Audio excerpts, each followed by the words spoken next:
রাতের বেলায় এক চোর এক ঘরের মধ্যে ঢুকেছে চুরি করার জন্য। চোর দেখে ওই ঘরের মধ্যে এক বুড়ি মহিলা ঘুমিয়ে আছে। এখন চোরের নড়াচড়ার খসখসানি শব্দ শুনে হঠাৎ করে সেই বুড়ি মহিলার ঘুম ভেঙে গেল। চোর কয়, সর্বনাশ, ধরা বুঝি পড়েই গেলাম, এখন কি করি? এমন সময় সেই বুড়ি মহিলা সেই চোরকে বলল, বাবা, তোমাকে তো দেখে মনে হচ্ছে তুমি খুবই সম্ভ্রান্ত পরিবারের সন্তান, মনে হয় বড় কোনো বিপদে পড়ে এই চুরির পেশাকেই বেছে নিয়েছো।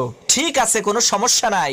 এই যে দেখো, আলমারির 3 নম্বর বাক্সের মধ্যে 5 ভরি স্বর্ণ আর 70,000 টাকা আছে, এগুলো তুমি নিয়ে যাও। আমি বাঁচবই আর কয়দিন, এত টাকা পয়সা দিয়ে আমি করবোটা কি? আর বাবা, তুমি যাওয়ার আগে আমার কাছে এসে একটু বসো। আমি একটু আগেই একটা আশ্চর্য ধরনের স্বপ্ন দেখেছি।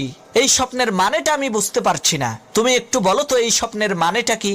চোর মনে মনে কয়, আল্লাহ, সব বাড়ির মানুষেরা যদি এই বুড়ির মতো বড় দিলের অধিকারী হইতো, তাহলে তো আমার আর কোনো চিন্তাই থাকতো না। এদিকে সেই